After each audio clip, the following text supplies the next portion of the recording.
Good morning. It sure is good to see everyone this morning. Especially glad to see our visitors and those we don't get to see quite as often. Always thankful to be here together and worship and study together.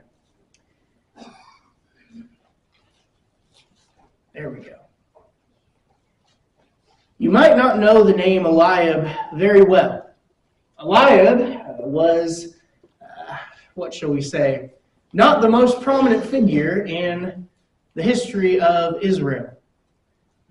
He could have been, however. David is probably the best known king in the history of the Israelite people. He's not only known as a man after God's own heart, he is known as the man who expanded the borders of Israel to the full extent of the promise given to Abraham. But he's not the firstborn of his family. Traditionally, even today, in places that have royal families of some kind, it is the firstborn, usually the firstborn son, that inherits the throne of the kingdom. Or if you're starting a new dynasty, it would still be the firstborn of that family.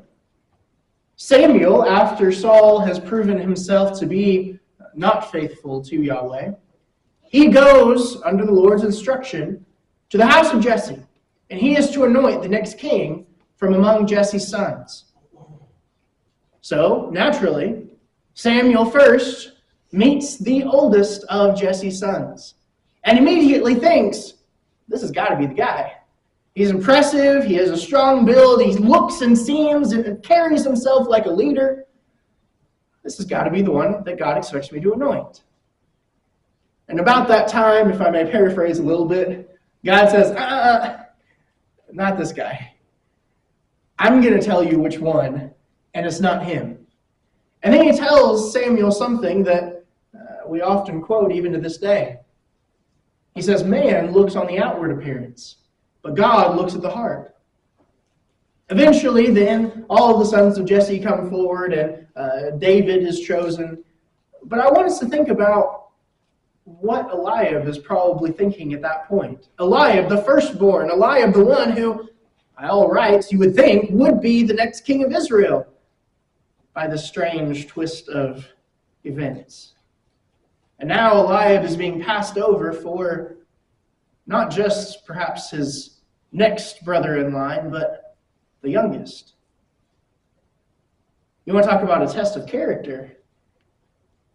Take away something that someone, it seems, rightfully deserves, at least by all common social metrics, and see how they handle it. Well, in the next event in David's life, we do see how Eliab handles it.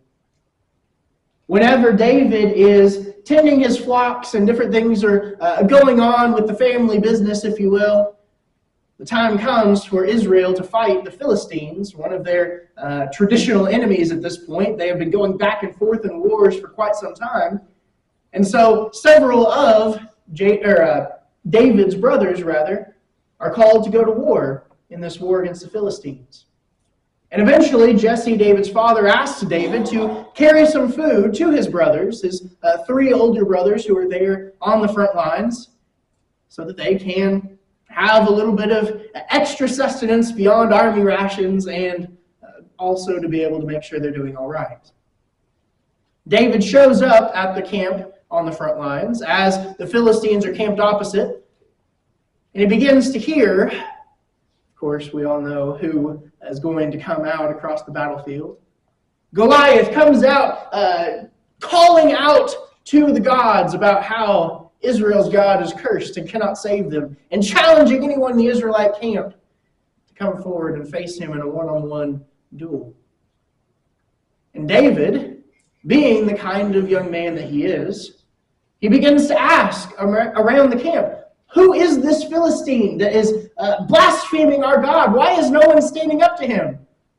Also, what will happen if someone does stand up to him? What kind of rewards might they get? And we see Eliab surface again. Eliab hears David asking these questions around the camp. Now, the text doesn't say that jealousy is what motivates him. The text doesn't say what motivates him. But the text does tell the story in the order it tells it for a reason. Eliab approaches David and he rebukes him. He says, I know what you're doing. I know why you're here. You weren't content to just shepherd the flocks like you're supposed to. Who knows who you left those flocks with. You're just here to see the battle. You're just here chasing after adventure, chasing after the adrenaline of being on the front lines since you're not allowed to actually fight. Essentially, he just insults David as much as he can in front of the whole camp, in front of the whole army of Israel. David could respond in several different ways. He could respond and say, dude, our dad told me to come. What was I supposed to do, not come? Why are you getting mad at me? He could say, no, that's not what I'm doing, and start defending himself. Essentially what David does is just say, what did I say now? And kind of looks around like, what's this guy talking about? And walks away. Doesn't even really try and answer any of the accusations because he knows they're not true. Eventually, just a few really minutes, maybe hours later, David will go out on that very same field to face Goliath. And in the ensuing duel, if we even want to call it a duel, he will sling a stone into Goliath's forehead. Goliath will sink dead to the ground, and David will become a hero among the people, even without anyone knowing, besides his family and Samuel, that he has been anointed king. And Eliab, for all intents and purposes, will never be heard from again. We're going to look at a few different individuals in the next few weeks. Individuals that were influential or at least stand out in some way in David's life. But I wanted to start with Eliab for a couple of reasons. Number one, he's right at the beginning of David's life.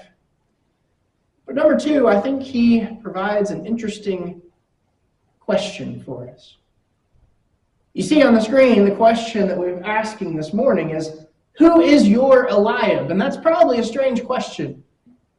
For example, as you probably can guess, at some point we're going to ask, who is your Jonathan? I think we all get the idea of that, right? Who is a friend like Jonathan that could stand by your side, that you could always rely on? But who is your Eliab? What on earth are you asking? But haven't we encountered people like Eliab in our lives? People perhaps who are jealous because we worked harder than they did, or maybe because we didn't work harder than they did, but we just happened to get something that they didn't. People who questioned us for doing things we knew were right, either because it left them in the shadows, or maybe just because they wanted to cause trouble. People who perhaps had some influence and tried to get us to look bad in front of those around us. I think we've all encountered Eliabs in our life. So let's consider how to respond, how to think about the situation when we do encounter an Eliab. First thing we need to remember, I would argue, from the account that we see is this. There is always someone better. We can look at this from two different angles. From one angle, Eliab was better, wasn't he? Meaning better than David. Eliab's older. Eliab's stronger. Eliab has more social connections. Eliab has the rights of the firstborn, very important, in ancient times in particular. And David never sought to challenge that or in any way took offense at those things. But when the tables turned, when David, on the other hand, was exalted to a better position, and on a spiritual level, when it was shown very clearly that David was more faithful to the principles and the heart of his God than Eliab. Well, Eliab, he couldn't handle that very well, could he? If you were to ask someone in any given area, am I the best? I don't care what the area is. Am I the best at this sport? Am I the best at this career? Am I the best at whatever it might be? Am I the best at, I don't know, whistling with 2 fingers in your mouth? I've never been able to figure out how people do that, right? Am I the best in any given category? Almost certainly, the answer is no. Almost certainly, in any given area, there is someone better than you. That shouldn't be a surprise. The question is, how do we respond? You see, throughout David's life, he never put on airs about who he was. In fact, as you look at the story of David from this point forward until he becomes king, remember how he responds every time Saul, who is wicked and has been rejected as king, and David has been anointed in his place? Remember how David responds every time Saul tries to kill him? Especially every time David has a chance to get revenge. David's response is, he's the Lord's anointed, and I'm not going to lift a hand against him. However, there are many, not just Eliab, but many later on, who simply couldn't handle the fact that someone else was better. We think about this throughout the Bible, and we see several examples of this same kind of attitude. Moses leading Israel throughout so many of their tribulations, even throughout the Exodus, leading them out of Egypt, leading them through the wilderness, all these different challenges they faced, all of them God delivered them from. And at a certain point, even his brother and sister got jealous. Didn't like the fact that Moses was better than them. Although it's ironic because the very next verse in Numbers chapter 12 tells us Moses was an extremely humble man. He had no intent of making himself appear more or better than anyone else. He simply was the one that God had given the authority. And yet Miriam and Aaron couldn't handle that someone was better. Several other rebellions occurred against Moses. Later on in the New Testament, we have the same mindset occur with Jesus. Jesus is beginning to teach. He's beginning to gain a following. He's beginning to show just how much power he has. And remember what the powers that be at the time, the ones who were starting to lose influence because of Jesus, remember how they responded? They responded with jealousy. They responded with envy. They weren't the ones people were paying attention to any longer. And so they even started trying to dismiss what Jesus was doing. Oh, he's possessed by the prince of the demons. That's how he casts out devils. Jesus' response ultimately is, yeah, like that would help the prince of the demons to work against himself. Good job, guys. That's really smart. But they just couldn't handle that someone else was in a position of more influence than they were. Same thing happened with the early church. The Jews at that point in time, as the church began to spread, had a monopoly, if you will, on teaching people about the one true God. By the time the Christians began to tell people, yes, the one true God is in fact the one true God and has sent his Son, who is God as well, and he has died for all of mankind. As that influence begins to spread, guess how many of the Jews responded? They were jealous. Someone else now has more influence, more standing in society than we do. And so they start mobs and run the apostles out of town. The first thing we need to realize when we encounter Eliabs in our life is that there's always someone better out there in any given area. As we said, it doesn't matter if we're talking about something serious like career or something like that, if we're talking about just some simple task or something that we can do or some talent we might have. There's always someone better out there. Not everyone can handle that. Which means, number one, we have to be humble enough to accept it.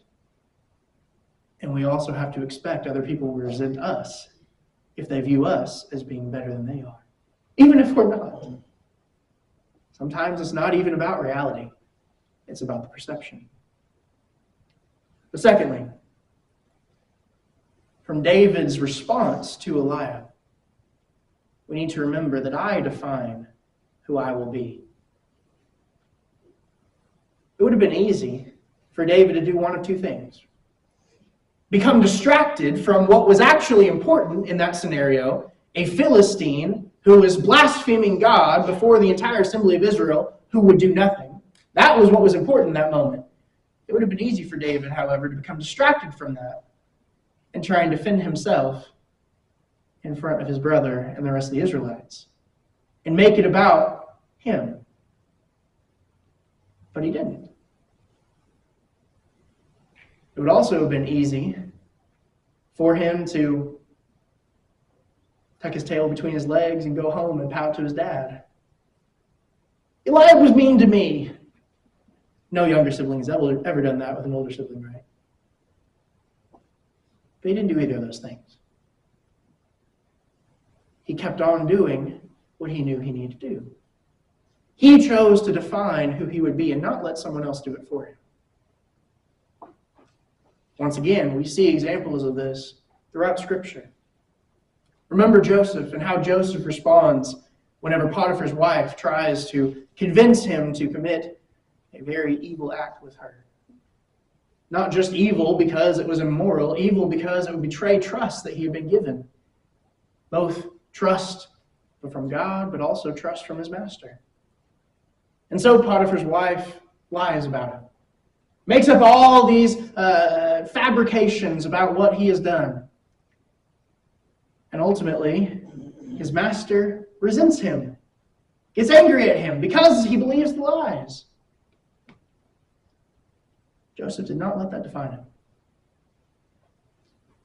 Joseph did not plead guilty, if you will, to try and get off of whatever he might have been worried might happen. He didn't allow this setback, not the first setback by any means that he'd faced. The fact that he was in slavery in the first place would make many of us probably just give up on life. He didn't let this setback stop him from simply trying to live, be who he needed to be, live how God wanted him to live. He chose to define himself based on who he knew God wanted him to be. We see the same once again with Jesus. The Son of Man has come eating and drinking, Jesus said, and you say, look at him, a glutton and a drunkard, a friend of tax collectors and sinners. You know what Jesus didn't do after these accusations began floating around the Judean countryside?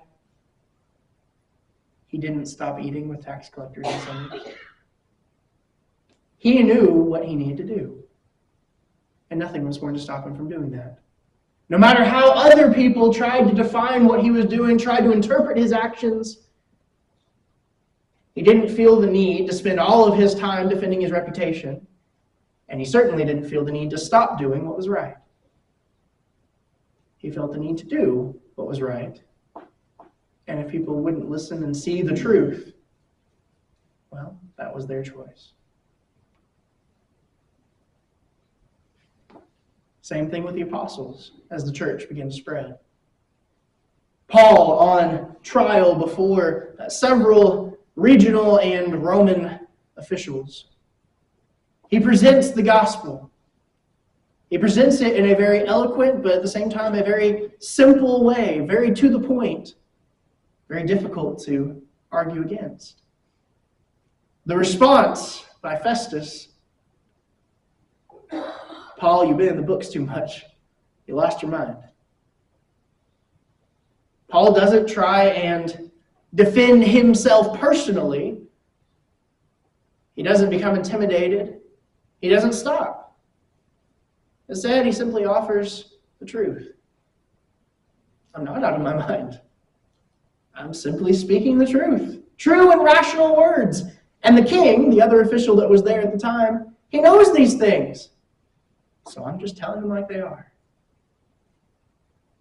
In fact, as we look at the letters of Paul, we constantly see Paul doesn't care how others think about him in terms of his reputation, unless it will affect the message that he has to proclaim. We do see Paul at times defending himself, but not defending himself for his own sake, only as a means of defending the gospel, so that people will know he is telling the truth. But in Philippians, whenever people start talking about how they're trying to ruin his reputation, they're trying to do this, they're trying to do that, they're trying to make things harder for him while he's in prison, he says, I don't care. As long as the gospel is getting preached, that's what I care about. When we courageously step up to serve God, we'll be accused of many things. People will try and damage our reputations. People will try and make us look stupid. You realize how many times in both past and recent years, it hasn't just started recently, how many times society has won a victory in painting some aspect of Christianity as stupid, as ignorant, as foolish, as dangerous even. We'll be accused of many things as Christians. We'll be painted in many lights, usually not favorably. But none of those things need to define us. Far too often when we encounter teachings and, I hate to say propaganda because it's such a loaded term, but when we face society painting us in a bad light, far too often we go on the defensive because we're upset that people would think that way of us. Why should we care what people think in that sense? We simply need to show, as Paul gave in a specific example, by our lives, by our actions. This is who we are. If you want to believe the lies about us, go ahead. But if you actually watch how we live, if you actually listen to what we believe, maybe you'll have a different picture. But thirdly, time will reveal all. When we're dealing with Eliabs in our lives, in the moment, who seems to have the upper hand? When Eliab confronts David in front of all of his soldier buddies in the camp, who seems to have the upper hand? Well, certainly, to an onlooker, Eliab. Eliab's the one who knows all these people. David doesn't have all these connections. Eliab is the one who's the firstborn. He's the stronger. He's seemingly the smarter. Doesn't even take a day for Eliab to fade into the background and for David to be the talk of the town. Now, depending on the situation, it may not be that short of time. In fact, it might not even be in this lifetime. But if we choose not to allow people who are motivated by jealousy or anger, if we choose not to let them change who we will be, if we continue on the path that we know we ought to continue on, we will be proven righteous. We will be proven right. It's not about us being right in that sense. It's about us doing what's right. But we are assured, nevertheless, that justice will be served, either in this life or, if not in this life, certainly in the next. Remember the story of Esther.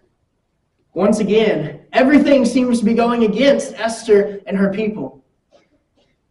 And then things start to change.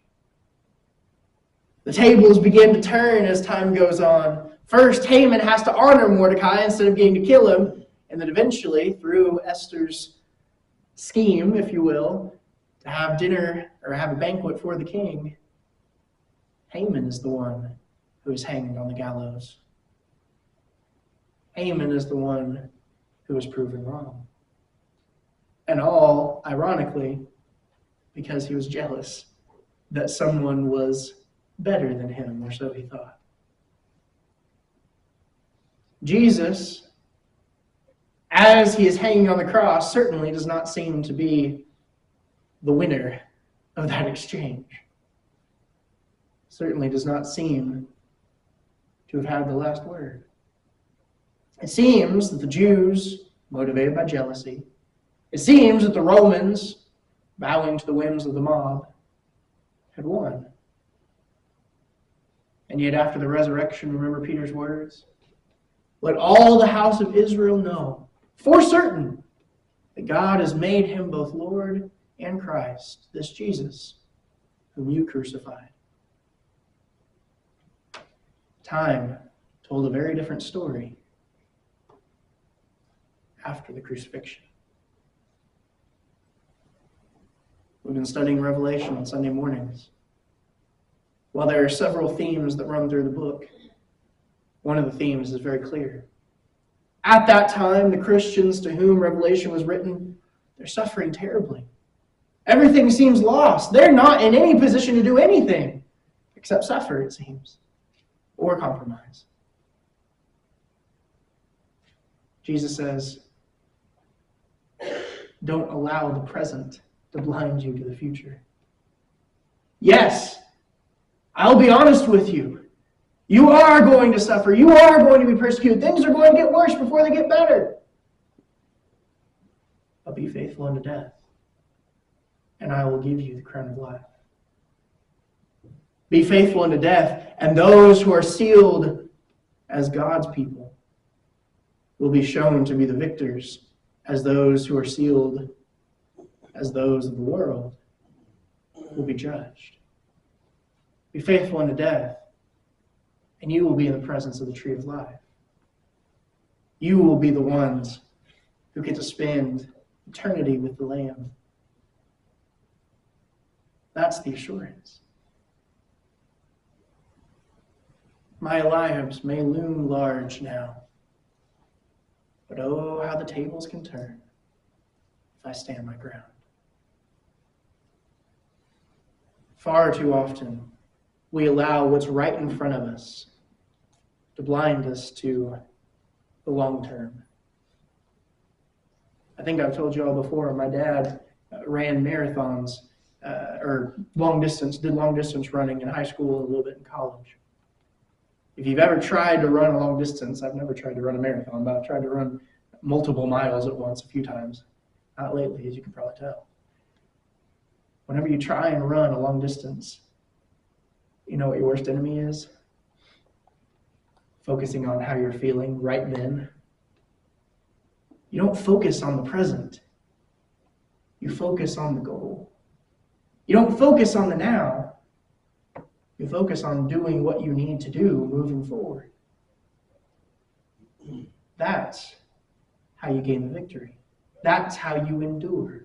Just as we conclude this morning in Revelation chapter 13 and verse 10, this is a call for the endurance of the saints. We're going to face people who try and tear us down, who are jealous, who are bitter, who try and discourage us, who try and discredit us, who try and ruin our reputation, who try and do all these things that Eliab tried to do to David. But we have a responsibility. We have an opportunity to not let it tear us down. If there is an Eliab in your life, and if there's not now, there will be, choose to respond like David did. David didn't let Eliab define him. David didn't allow Eliab to stop him. David didn't try and put himself above Eliab and make it a contest of pride.